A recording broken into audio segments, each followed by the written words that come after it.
Hey guys, this is Kevin here from The Bridge, and today we're going to be interviewing Surge, whose team Force One um, recently won UN Community Cup Season 2. I think we're just waiting for Surge to join, and there he is.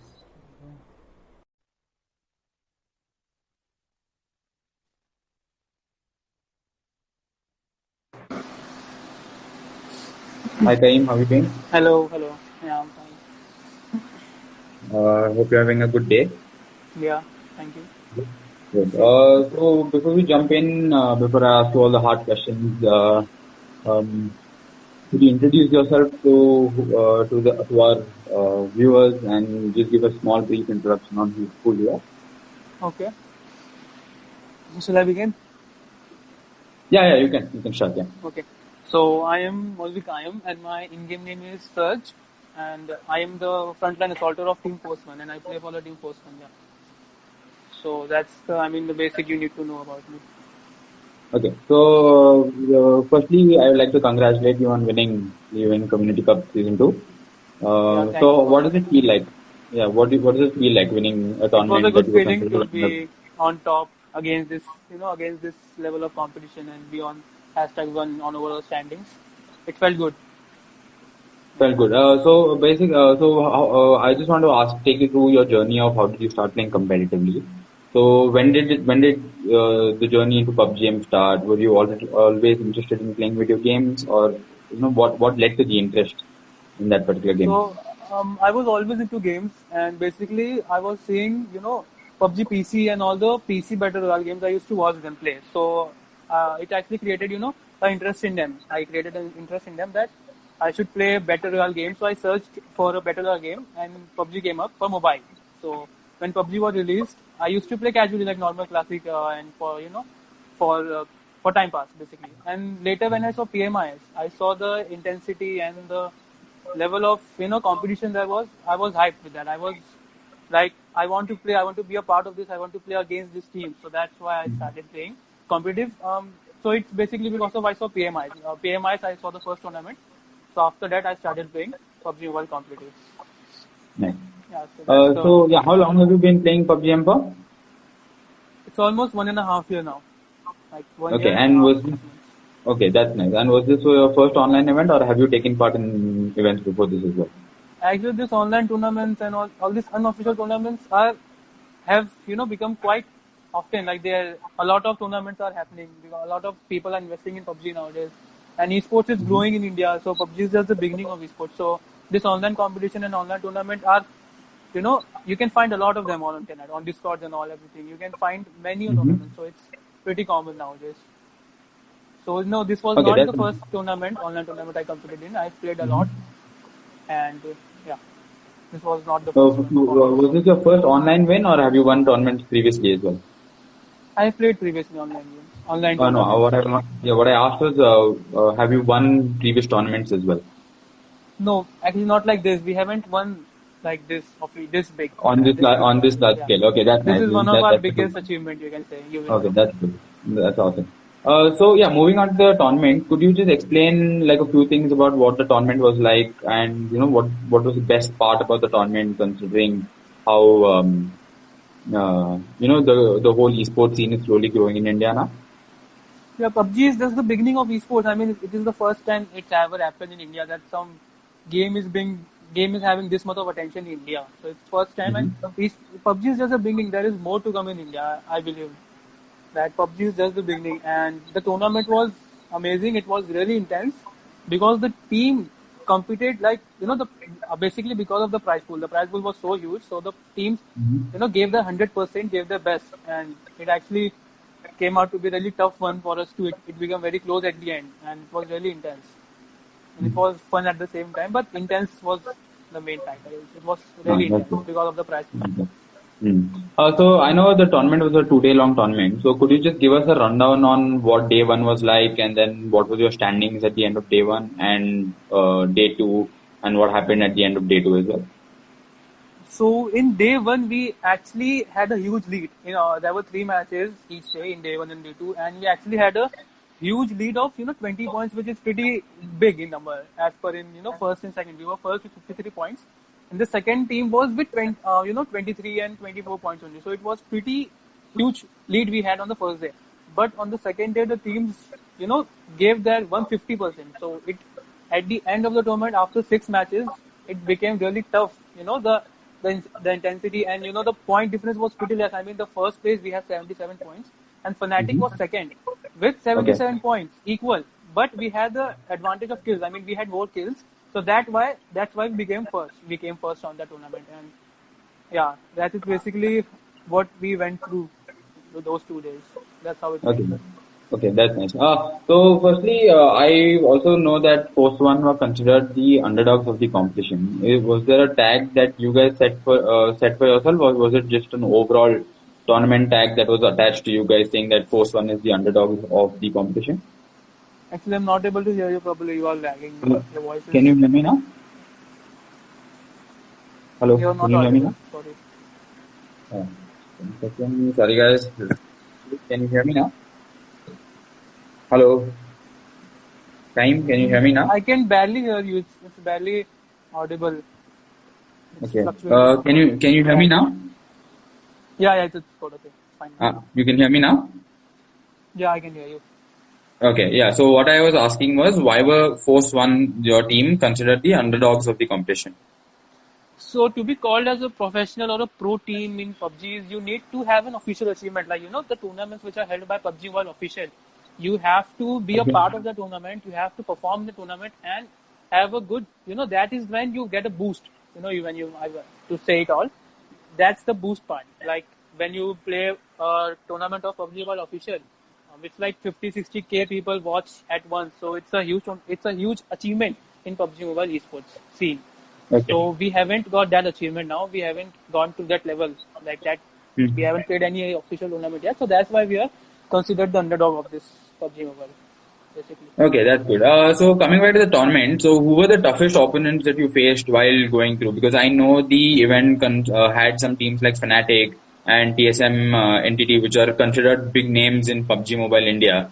So who were your toughest opponents throughout the tournament? I would have to say Fnatic and Hydra, because they both were, day one they didn't perform well. I mean, they did not play really good, but on day two they jumped really hard. They jumped pretty huge and they get a huge number of lead on set two, and so basically they became our competition at the end, because we had to, we had to kill them. We had to get their points, get their kills to be on top. That is why I would say Hydra and Fnatic were the toughest one. Okay, toughest opponent. Okay. Yeah, toughest opponent. Coming back to you. So I know that you're a frontline assaulter for Force One, but for our new viewers who don't know how PUBG Mobile particularly works, could you explain the roles that are involved in the game and what exactly your role contains as well? So there are a lot of roles in PUBG Mobile. It's like assaulter, IGL, frontline assaulter, support, and then there comes the sniper. So sniper is probably a lot of people like playing with sniper. So sniper is the most people refer playing sniper. And I am the frontline assaulter, because to be a frontline assaulter, all you need is confidence. That confidence get you those initial knocks and initial kills. That is why all you need to be a frontline assaulter is confidence. So I have that confidence in me that whoever it is in front of me, I will go in there, I will rush there and I will get a knock for my team, and my team can support me over there. So frontline assaulter, all you need to know is, all you need to have is confidence, basically. That is the only thing I would say, because everyone know how to play at this time. Confidence is the only thing to be a frontline assaulter. Okay, that's interesting to know. So then, to be a frontline assaulter, you need to know when to pick your fights particularly, and how exactly to ensure that your team gets a knock quickly and then engage the team fight as well. So how long have you guys been playing together? How long has Force One been together? We have been playing together for 3 months now. 3 months. Okay. But so we, as a team, we have played for 3 months only. It's a pretty small number to be same. I mean, a lot of teams have been playing for like more than 1 year together. So we haven't played that much, but yes, we have played only for 3 months. Okay, so I'm guessing in 3 months you've developed the synergy to help win you the tournament, because 3 months could be a very short time for teams to gel together and potentially understand each other and help get better performance as Yeah, well. So I'm guessing you guys get yeah. along super easy, so that it's easier for you guys to trust each other and play the game accordingly. Hmm. Yeah, it's good for a team who is playing together, who has been playing together for a long time. It's pretty easy for them to build that. They already have that energy. They have that Hmm. coordination in them.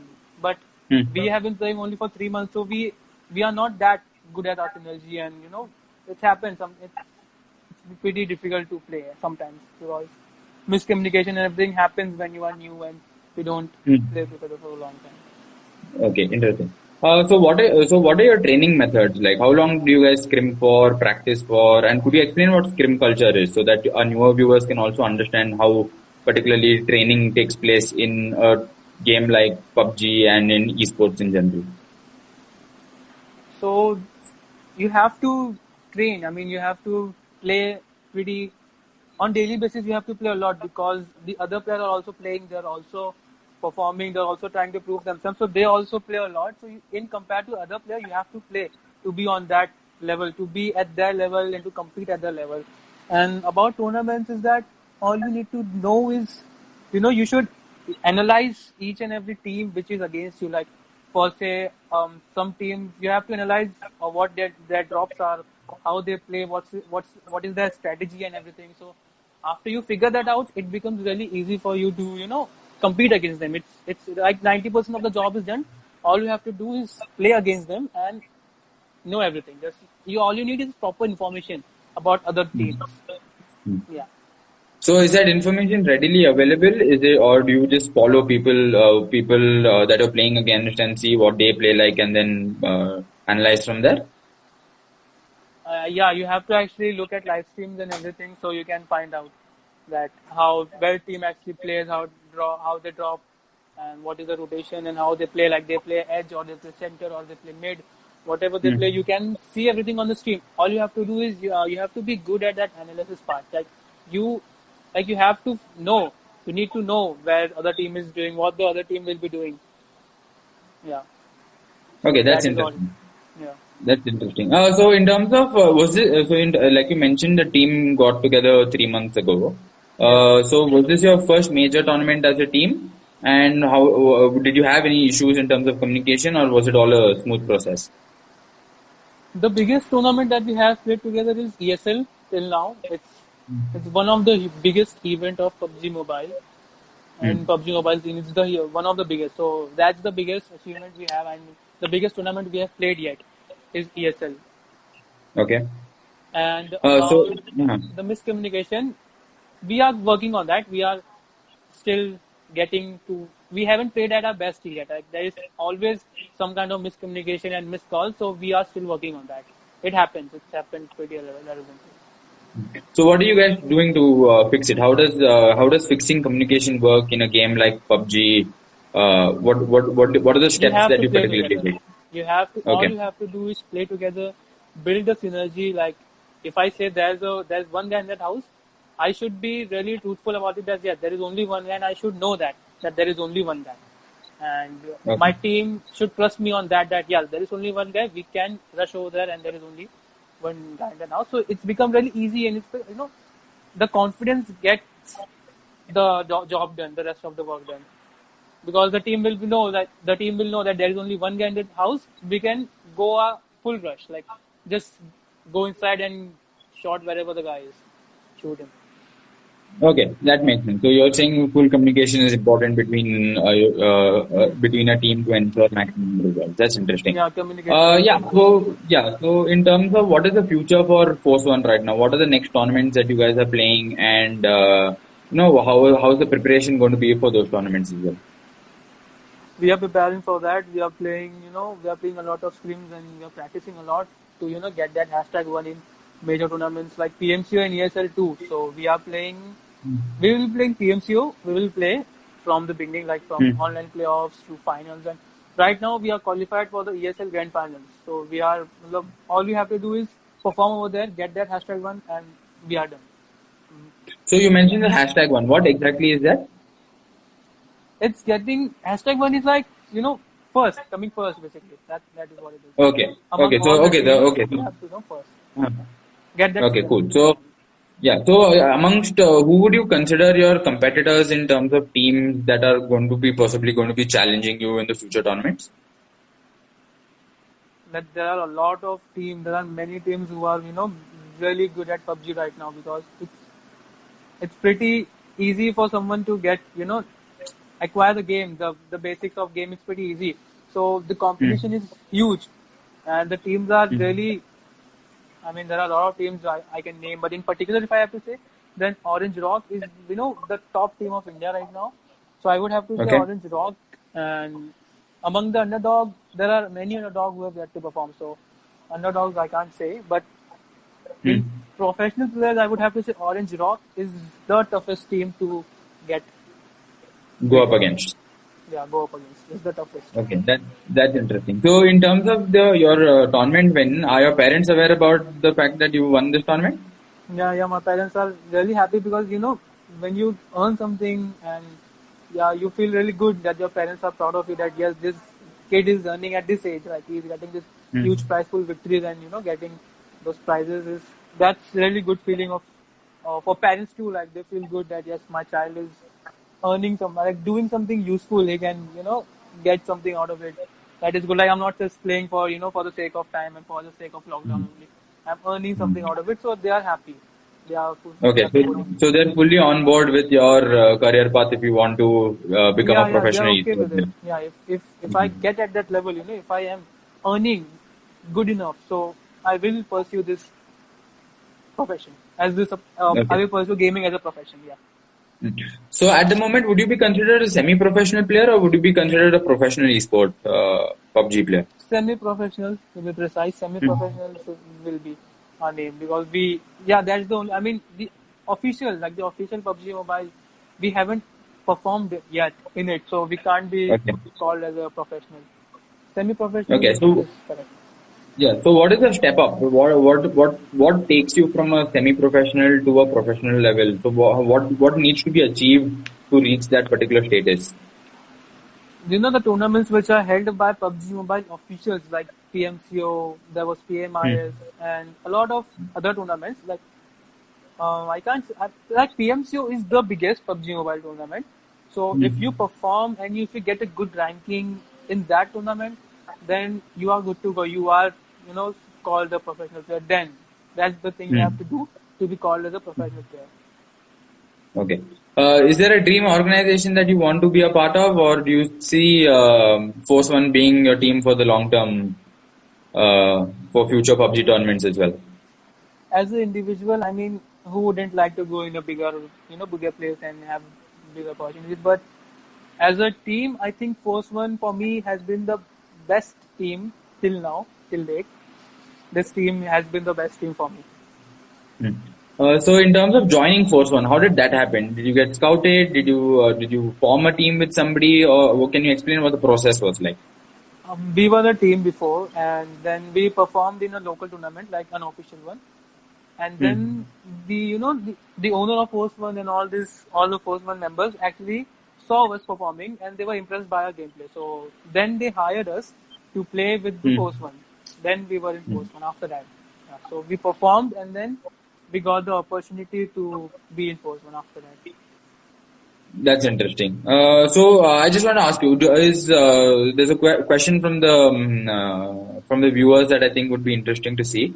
Is where can brands and sponsors come in to contribute for PUBG Mobile? Like, is there a lot of interest for different brands and sponsors to come and help teams like Force One for to grow on a global scale, or are they still skeptical about getting into the whole scene at the moment?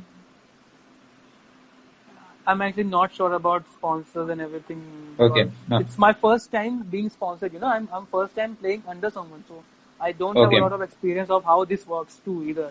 Hmm. So I'm sorry for Okay. that, but I don't have Yeah, any. that's fine. Another question I would like to ask is like maybe have you ever has anybody like on the peripheral side gotten in touch with you and said maybe we would like to sponsor you, or are you looking to get Yes, there sponsored? has been offers. There have been a lot of offers for me, but Okay. I like playing with these people. I like playing with my team, so I said no to the other team because this is my team. I have worked 3 months with them and I have grinded so much. I have spent so much time with them. So I don't want to leave my team right now. So that is why I said no to the other sponsors. But yeah, that is the only reason because I like to play with my team. I like my team. We are performing. We got we have won the Uvin Cup. So why would I leave Hmm. my team right now Hmm. when I have a good Makes team? sense. Makes sense. So basically now I'm just gonna we are going to wrap up the interview now. So I just want to ask you a couple of questions in terms of anybody, advice for like a casual player to get into the esports scene. What has to be done? What are the steps required to reach a level where they can potentially be at your level and then play for a professional team and in professional events? So what are the steps that one person has to take to reach where you are? The competition is actually pretty huge because PUBG Mobile has grown a lot since last year, last PMI 2018. Since then till 2020, the scenario of PUBG Mobile has grown a lot. So it is really difficult to get into esports scenario. Like if you count now, only there are more than 200 professional teams who can participate in PUBG Mobile. So it's competition is really tough and it's a long journey. But once you get there, once you are there, it's like heaven. Like everything you wanted, all you have to do is play game and you are earning. That's it. The esports scene is like that. You have to grind a lot. I mean, you have to go through a lot to be at that stage. But once you get there, you are done. You have everything you need, basically. You mentioned grinding. So can you give us a rough idea on how many hours of scrims that you do on a daily basis, or is there a set limit, or do you just guys play these many number of matches? We actually play for like 8 hours a day. So Okay, you play 8 hours a day. So that's 8 hours of proper scrimming against yeah, teams, proper and proper screens and training and everything aside. Training mode okay, there is a lot of more thing. But scrims we play for like 6 to 8 hours, minimum 6 and maximum we play for 8 hours. And in case if there is some other tournament like we can't miss, so we have to play that. So that catches us to like 10 hours a day for some day. okay. So I'm sure playing for 6 to 8 hours a day takes a toll on the mind and as well as on your body. So what is your recovery like? What do you do to help relax and help cool down and then pick up the game the next day and then build from there again? I like watching online shows and Hmm. all the web series, everything. I watch that to relax myself, and I sleep a lot. I sleep a lot. Yeah, that's the main Okay. thing. I sleep for like 12 hours a day, Hmm. and I sleep a lot basically. Yeah, I relax myself by sleeping. That is it. Okay, that's good. That's good. So I'm just going to put out a bit of like a Q&A session, like small questions from the viewers. So we'll see what questions come up, and then you can answer a couple of them, and then I'll let you go. So viewers, if you're ready to ask a couple of questions, please feel free. I think there was one question where somebody said yes. How do you see many? Where's the question? Yeah, many of the older people. How many is the competition a younger generation, or are there older people competing as like considering you're only 17 years old? So is your general competition around this age, or are there older people competing as well? I think the most people playing PUBG is I think around 20s, the 20s Okay. and late 30s, minimum in between them only. Yeah, that's it. Hmm. Because you need minimum 16 plus age to play PUBG Mobile official tournament. Okay. Or like you need Okay. 16 plus age for that. Yeah, so that's Okay. why the younger people cannot play. Like under 15 years old or 14 years old people cannot play. That is why. Okay. Okay. And the older So people Kush, can Kush, play. okay. So Kush Patel has a question saying, how was your journey from FZS to T1? So can you elaborate on what that is? Actually, FZS was like the first clan I joined. Just it was just a casual clan, Okay. just casual players. So I used to play with Hmm. them, and on that part only, while I was in FZS, I saw PMIs. That is when I realized that I should play the tournaments and all this. I got my interest. It's catch my eyes, the tournament and everything. So that is how I started playing. That is the beginning. Like the when I was in FZS, the first tournament was held PMIs. I saw that, I liked it, and I pursued it. Okay. That's how I became from FZS to Force One. Hmm. And there Nice. were a lot of other teams I joined too, but it's a long story. Yeah. So Post One is the team that you're settled on right now and are happy to continue playing with them for the long Yeah, term yeah, route. yeah. Okay. That's good. Lastly, any shout outs? Where can people find you? Is there a streaming platform that you stream on that people can watch you on and probably learn the mechanics of the game? I don't stream because I'm not that huge right now. I don't have that much fan base, so I don't stream right now. But you can find me on my Instagram, search.pubg. You can search it and it will come. So that's where you can find me. I upload videos of custom and everything, so you can find me there. Awesome. Congratulations on the win again, and we'll speak to you soon. Yeah. Okay. Thank you. Yeah. Okay. Take care. Take care, Serge. Bye bye. Bye bye.